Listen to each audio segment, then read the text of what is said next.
अरे कौन अरे कौन हस गोदाम आम हस गोदाम हस गोदाम आम हस गोदाम।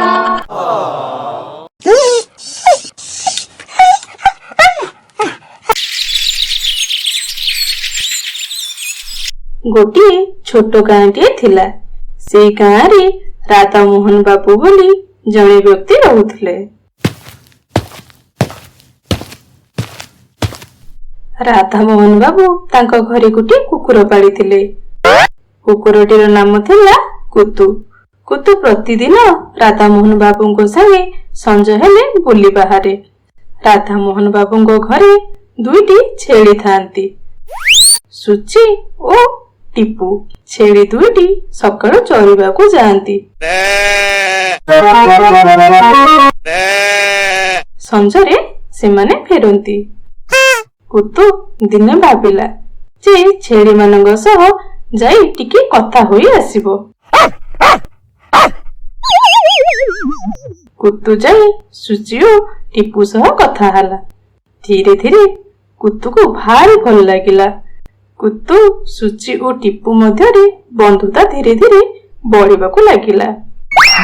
उभय निज निज दुख कष्ट कही शांति जीवन जापन करबा आरंभ करदेले। राधा मोहन बाबू रातिरे कुतुर सिकुड़ी खोली दियंती। कुतु जाई सुची ओ टीपू सह मिसी कथाबार्ता हेउथाए एवं रातिरे तांकरी गुहाळ निकटरे सोई जाउथाए। दिनकर कथा, मझी राति एक बुढ़ा शियाल आसी गुहाळ पाखरे उड़ुथिला।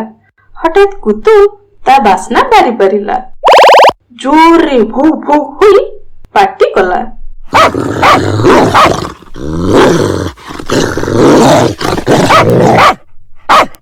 कुतुर पाटी सुनी राधा मोहन बाबू टॉर्च लाइट रे हाथ रे धरी बाहरिले। जेमती टॉर्च लाइट रो उज्जवल शियाल उपरे पड़ीची, शियाल दौड़ी पलाई गला। राधा मोहन बाबू को देखी कुतु ताको निकट को चली आसिला सौंस होई।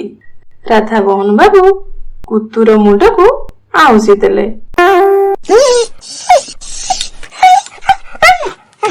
एवं घर भीतर को चली गले। सुची ओ टीपू खाली भय थरुथांती। कुतु सुची ओ टीपू को कहिला, भय करनी, मु अछि। मु थिबा जाय तुम केही किछि क्षति करि परिबे नाही। एहा परे सुची ओ टीपू टिके निश्वास मारिले।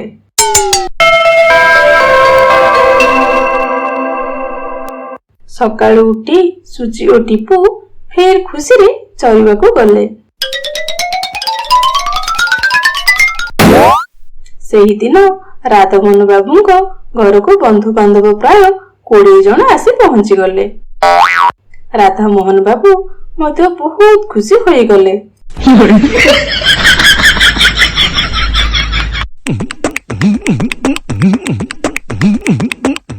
समस्ते मिलीमिशी से दिन खुशी रे रोषेई करी खाइले।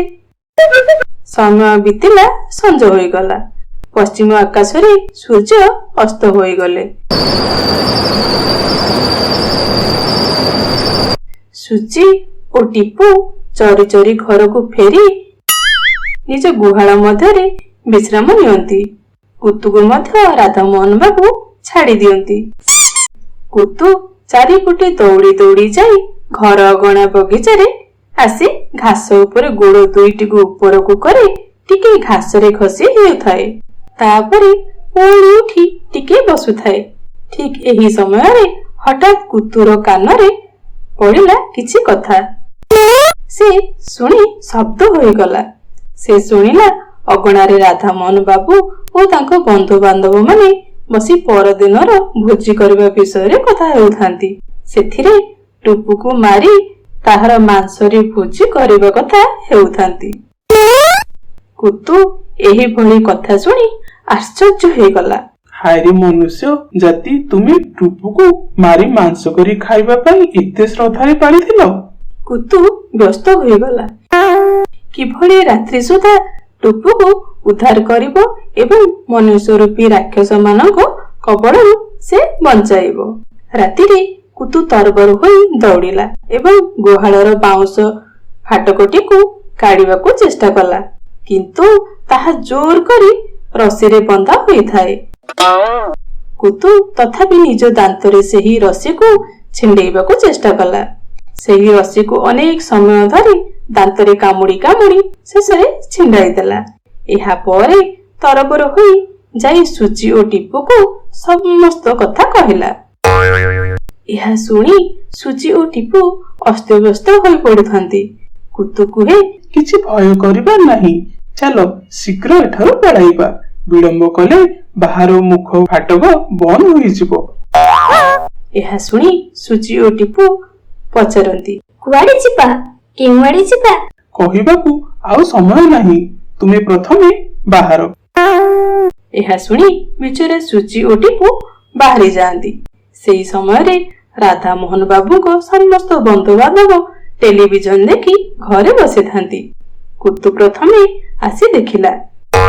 ଯେତେବେଳେ ଚାରିପଟ ସୁନସାନ ହେଇଗଲା, ସୁଚି ଓ ଟିପୁକୁ ସାଥିରେ ନେଇ ଧୀରେ ଧୀରେ ମୁଖ୍ୟ ଫାଟକ ପାର ହୋଇଗଲା। ରାତିରେ କୁତୁ ସେମାନଙ୍କୁ ଇଟା ବୁଦା ଦେଇ ଜଙ୍ଗଲ ପାଖକୁ ନେଇଗଲା। ବର୍ତ୍ତମାନ ତୁମେ ସୁରକ୍ଷିତ, ଡରିବାର ଆଉ ନାହିଁ, ତୁମକୁ ଆଉ କେହି ମାରିପାରିବେ ନାହିଁ କହି କୁତୁ ଘରକୁ ଫେରିଲା।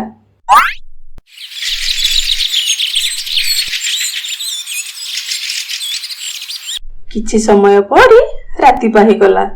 ରାଧାମୋହନ ବାବୁ ଶ୍ୟାମକୁ କହିଲେ, ଟୁପୁକୁ ବାନ୍ଧି ରଖିଥିବୁ, ଶ୍ୟାମ ବାନ୍ଧିବା ପାଇଁ ଯାଏ। ଦେଖ ତ ଟିପୁ ଓ ସୁଚି ସେଠାରେ ନାହାନ୍ତି। ସେ ଆଶ୍ଚର୍ଯ୍ୟ ହୋଇଗଲା।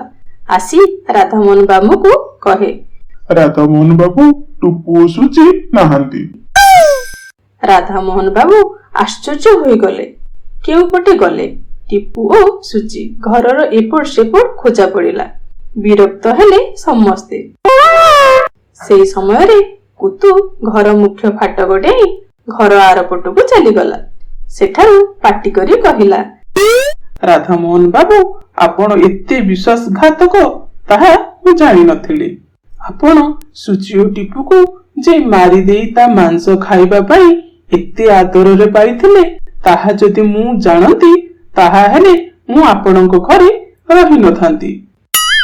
ଏହା ଶୁଣି ରାଧାମୋହନ ବାବୁ ଆଶ୍ଚର୍ଯ୍ୟ ହୋଇଗଲେ। ଆରେ, ତୁ କେମିତି ଜାଣିଲୁ? ମୁଁ ସବୁ ଶୁଣି ସାରିଛି, ତେଣୁ ମୁଁ ହିଁ ତାଙ୍କୁ ସୁରକ୍ଷିତ ସ୍ଥାନକୁ ନେଇ ପହଞ୍ଚାଇ ଦେଇଛି। ଆମେ ତ ପଶୁମାନେ, ମାଂସାଶୀ, କିନ୍ତୁ ଆପଣମାନେ ଏତେ ଜ୍ଞାନୀ ହୋଇ ମଧ୍ୟ ଏହି ନିରୀହ ଜୀବକୁ ହତ୍ୟା କରି ମାଂସ ଭକ୍ଷଣ କରି ଆନନ୍ଦ ଉପଭୋଗ କରୁଛନ୍ତି। ତେଣୁ ମୁଁ ମଧ୍ୟ ତୁମ ଘରେ ଆଉ ରହିବି ନାହିଁ କହି କୁତୁ ସବୁଦିନ ପାଇଁ ଘର ଛାଡି ସୁଚି ଓ ଟିପୁ ପାଖକୁ ଚାଲିଗଲା। ରାଧାମୋହନ ବାବୁ କୁତୁର କଥାକୁ ଶୁଣିଲେ, ନିଜ ଭୁଲ ବୁଝିପାରିଲେ। ସମସ୍ତ ବନ୍ଧୁବାନ୍ଧବ ମନ ସେହି କଥା ଶୁଣି ସ୍ତବ୍ଧ ହୋଇ ଚାହିଁ ରହିଲେ। କୁତୁ ପଶୁ ହେଲେ କଣ ହେଲା, କିଛି ଶିକ୍ଷା ଦେଇ ଚାଲିଗଲା।